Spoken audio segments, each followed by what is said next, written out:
Saa 12 saa za Afrika Kati, ikiwa ni saa 1 majira ya Afrika ya Mashariki, tarehe 29 za mwezi wa 11 2025. Mimi ni Rajab Wakili Kabonga, na hii ambayo unasikiliza ni Amka na Baraka1 TV. Ili kuanza kupata habari zetu za moto kila siku, tafadhali like, pia subscribe Baraka1 TV. Tuko pia Facebook pamoja na TikTok. Like na follow page zetu ili utakuwa kwanza kupata habari zetu za moto kila wakati. Na kwanza ni muktasari wenyewe wa habari za moto. Uvira, Bitakwira awapa nguvu wazalendo baada ya majibizano kati ya wazalendo na FARDC hiyo siku ya Jumapili iliyopita. Na upande mwingine, raia wa Kivu walalamikia viongozi wa Kivu kushindwa kutetea taifa kwenye wakati huu mgumu jijini Kinshasa. Masisi, mapigano makali kati ya wazalendo, huku wazalendo wakifanikiwa kuchukua Kinyumba baada ya kuwapiga magaidi wa M23 huko jimboni Kivu ya Kaskazini. Serbia, Rais Felix Antoine Tshisekedi Chilombo awatia nguvu raia wa Kongo kwa ujumbe mzito alipokuwa katika ziara ya kikazi huko maeneo ya Serbia.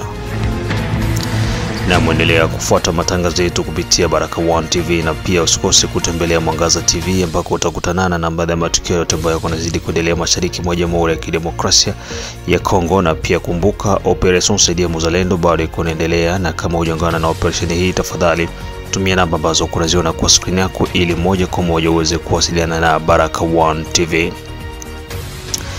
Na moja kwa moja tuanze na taarifa hizi kutoka ndani ya jiji la Uvira, ambako Bitakwira awapa nguvu wazalendo baada ya majibizano kati ya FARDC iliyofanyika siku ya Jumapili iliyopita. Mbunge wa taifa kupitia redio Okapi kipindi cha Dialogue Intercongolais akihojiwa kuhusiana na hali iliyotokea ndani ya jiji la Uvira, ambako wazalendo na majeshi ya Jamhuri ya Kidemokrasia ya Kongo walijibizana, huku wananchi mbalimbali na wale wenye kuwa na nia mbaya na serikali wakisema kwamba kijitokea ilikuwa ni vita kati ya wazalendo na majeshi ya Jamhuri ya Kidemokrasia ya Kongo, kitu ambacho mbunge mchaguliwa wa Uvira ameweza kukikanusha.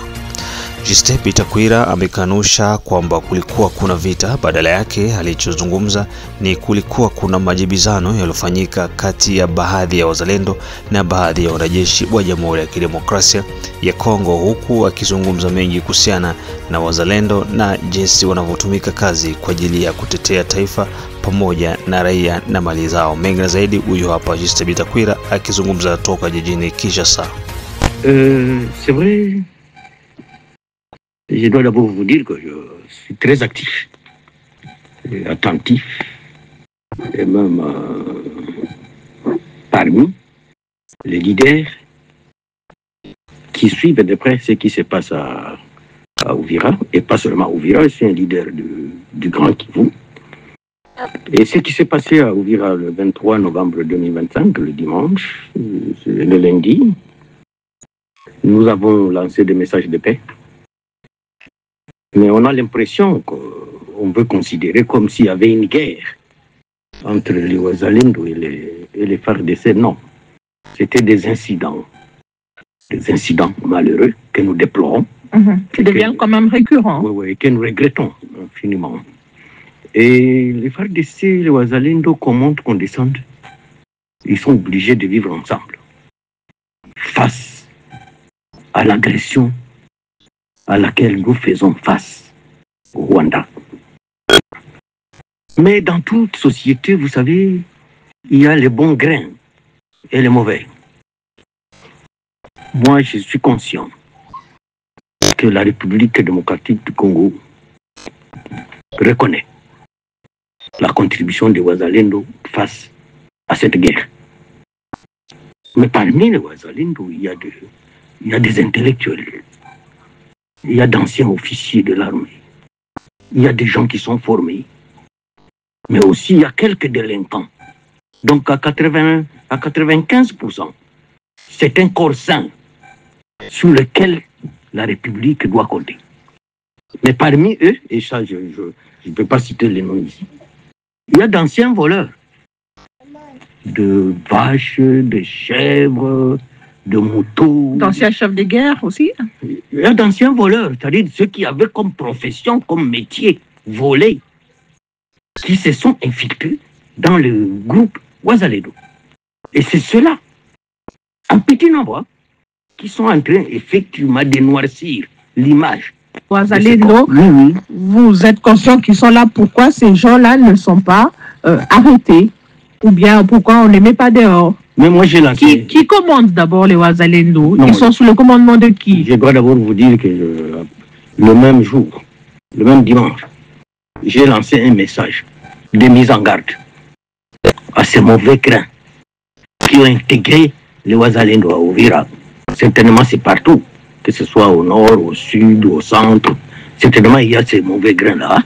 J'ai lancé un message et la situation s'est apaisée jusqu'à ce jour. Qui commande les Ouazalendo? Les Ouazalendo, je ne peux pas dire qu'il y a quelqu'un qui les commande parce que ce sont des corps spontanés. Je dis bien spontanés. Ce sont des volontaires spontanés qui se sont décidés de défendre la République face à l'agression. Moi, je ne peux pas me targuer la poitrine aujourd'hui que c'est moi le patron de Ouazalendo. Et ils sont multiples, il y a plusieurs groupes. Mais nous sommes en train de nous battre pour que, est-ce qu'on ne peut pas constituer un seul corps? Si on vous comprend bien, il n'y a pas de commandement, M. Non, vraiment, c'est... Comment je peux appeler ça? Mais comment? Qui les arme? Qui leur donne les armes? C'est comme si tu demandais aux Français, quand ils ont fait face à Hitler, qui les avait armés.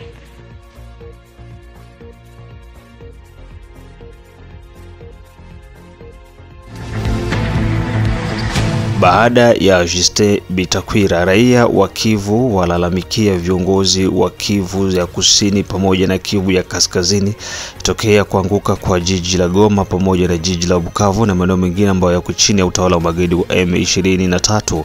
Viongozi hao wako Kinshasa na hakuna wanachokifanya kwa ajili ya kutetelea taifa. Mengi na zaidi, ujumbe huu kutoka kwa vijana wanapatikana maeneo ya jimboni Kivu ya Kusini. Mwezi ya kwanza palikamataka vile ya Goma. Le 14 février vile ya Bukavu ikaanguka. Leo hii tuko 12e mois. Tunaenda imeza inane. Tuko sous ordre ya Banyarwanda. Kinshasa, Vital Kamerhe hayasemaka kitu, Lukwebo hayasemaka kitu, bakina nani bote haba yasemaka kitu ku selo occupation ya hizi de province. Tulishaka ishiwa mwabale watu yote banaivure ma Europe njuko bichao yote iko. Kama walishaka tuuzisha pakie tu déclarer une fois pour toutes que les deux provinces ni désormais zoko pare ya Rwanda. Tuishi kujisi tutaishi, tunaendelea kuteseka. Bientôt inanei tunasufrir.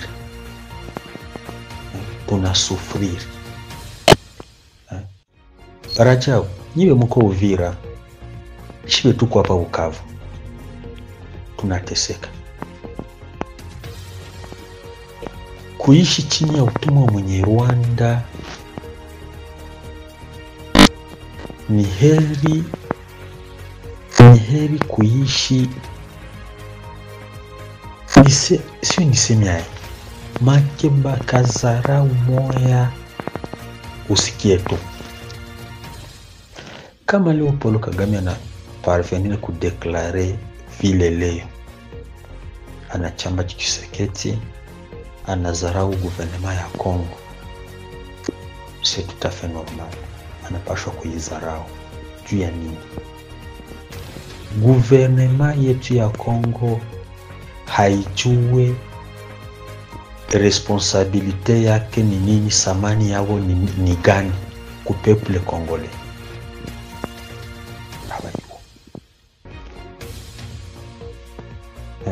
Angalia mavoyage za Kisegeti kwa nafanya olie autorize une fois pour tout bapige. Sasa hivi sinaanza una gouvernement yetu ya Kongo na vile banati mtu anatilia kama mtoto dessin anime ku television anaanza ifuata. Ndio gisi tunaanza una gouvernement yetu ya Kongo. Ni ya ovyo, exposa ovyo. Na baada ya taarifa hizo kutoka maeneo ya Kivu, tuingie huko jimboni Kivu ya Kaskazini, Masisi, ambako mapigano makali kati ya wazalendo na majeshi ya Rwanda kupitia RDF M23, huko wazalendo wakichukua maeneo ya Kinyumba baada ya kupiga adui ambaye ni M23.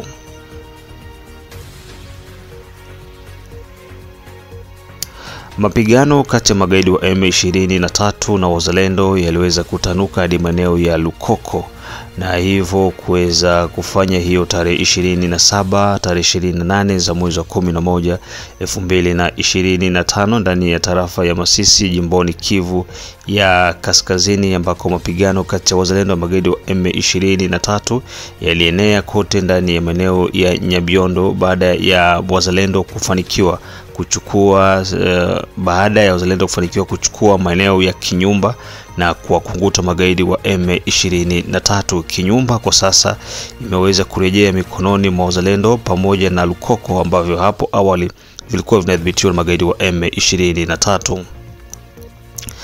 Vyanzo kutoka katika hayo maeneo vilithibitisha ya kwamba kulikuwa kuna mirindimu ya risasi, huku silaha nzito na nyepesi zikiwa zinasikika maeneo ya Kinyumba, na baada ya muda mfupi mapigano hayo yalipita na hamia moja kwa moja maeneo ya Nyabiondo, ikiwa ni majira ya saa 1 za usiku, ambako wazalendo na majeshi ya Jamhuri ya Kidemokrasia ya Kongo walionekana wakijia maeneo ya Kinyumba, Lukoko, na mapigano kiwa yanasogea ndani ya Nyabiondo ambako kuna makao mengine ya magaidi wa M23.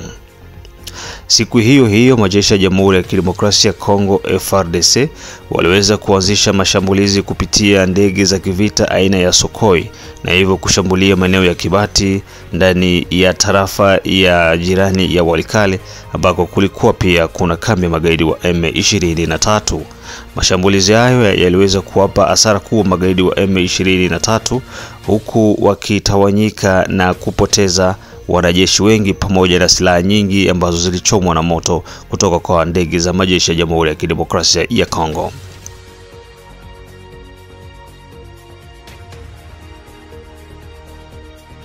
Mpaka sasa hali ya usalama maeneo ya Kivu ya Kaskazini imebaki kuwa ni tata, lakini wazalendo bado wanaendelea kujikusanya na kuendelea kuchukua baadhi ya maeneo ambayo hapo awali yalikuwa mikononi mwa magaidi wa M23. Hii ambayo unasikiliza ni Baraka One TV. Tulikuwa Rafuru. Kwa pale kwenye tulifika sasa asubuhi wataenda mbele, njoo nilitoka nikaenda. Mkaba muhanizi. Zile magari zilikuwa. Sasa maiti ngapi za wandugu yako ziliona? Nilitoka maira asubuhi njoo wako wanapigana. Manake leo nituko siku ya 4. Ile siku nililala pale. Njoo asubuhi, njoo nilikuya bako banapigana sasa. Sasa ile usio nilikuya niko naangalia njia je tulikuya kinani. Hakuna kutupatia mtu. Njoo sasa mimi nakuya niko naangalia nini njia. Mnapokea ngapi kwa mwezi? Hawapokea yake. Barandaka mara wako. Hawapokea yake.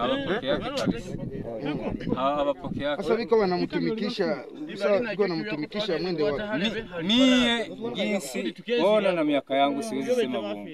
Kama ingetali kuvenelea kweli ndemashi Mungu ukweli yangu ni ishi. Vingine vyenye mtaniuliza ndakuwa nawaambia, lakini mwache niwaambie ukweli yangu. Kama njoo na kuaga mniu.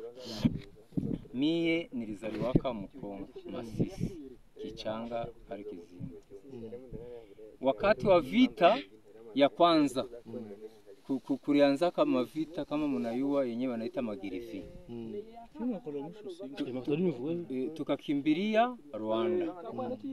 Kukimbilia Rwanda, mie nikaishi Rwanda. kukapatikana amani tukarudia Mkongo. Vita ya M23 ikarudia ya SNDP, tukakimbilia Rwanda. Njoo nikaishi Rwanda mwai mwaka, njoo nikasema barisha kamata Goma, barisha kamata Bukavu, hivi tulisha kubariwa kurudia mu mashamba zetu. Hivi sisi Abanyarwanda tulisha kamata eneo. Ongea Kongomani, kwambia jinsi mimi niko Mkongomani. Huko Mtusi. Huko Mnyarwanda wa Rwanda. Mimi niko Mkongomani.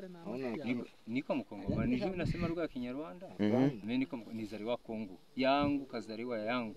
Nilizaliwa Kongo. Kongo Masisi. Masisi pale Kichanga. Lakini uko Mnyarwanda. Masisi uko Banyarwanda. Tukatokea pale tukaenda Katoi. Ile vita ya kwanza unasema vita gani ile? Jina ile vita. Ni Rwanda. Ni Masisi. Mnakula kaya rasi yenu inatoka wapi? Jeni ya M23.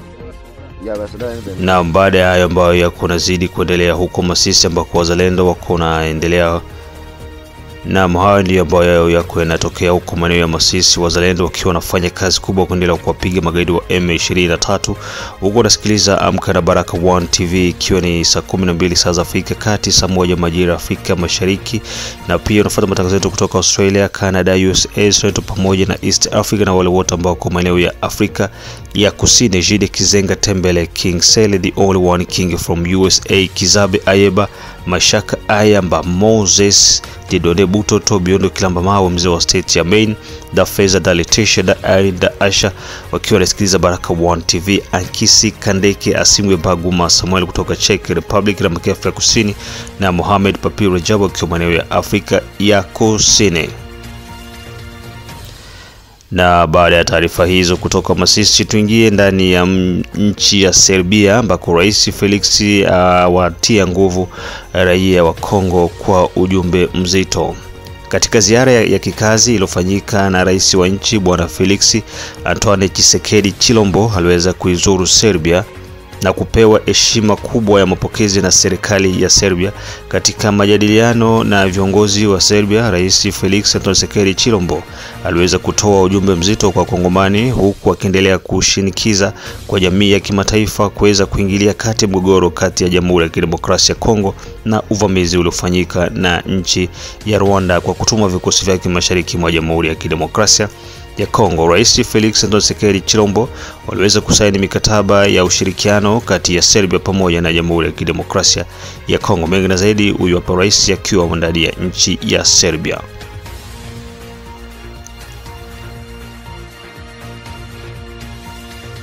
Comme vous le savez, mon pays est victime d'une agression injuste et barbare de la part d'un de ses voisins, le Rwanda pour ne pas le citer, et de se sentir soutenu dans une telle épreuve est un soutien et un réconfort que l'on ressent au plus profond de soi.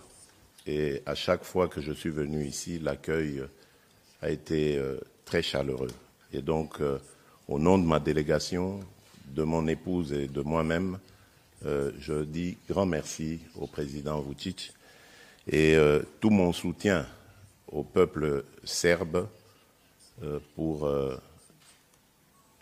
tout ce qu'ils ont comme défi, qu'ils rencontrent comme défi. Et nous avons tous les encouragements à partager avec eux. Et je crois que le président a englobé tout ce que nous nous sommes dit, qui a été très intéressant. Ce que j'ai retenu, c'est que le président a redit son soutien et son attachement à la souveraineté et à l'intégrité territoriale de la République démocratique du Congo, ce dont je le remercie. Na huo ndio mwisho wa matangazo yetu kutoka Baraka One TV. Endelea kufuatilia matangazo yetu kupitia Facebook TikTok pamoja na YouTube, na pia usikose kutembelea Mwangaza TV ambako utakutana na baadhi ya matukio yote ambayo yako nazidi kunindima mashariki mwa Jamhuri ya Kidemokrasia ya Kongo. Mengine tukutana majira ya saa 6, saa 9 pamoja na saa 12.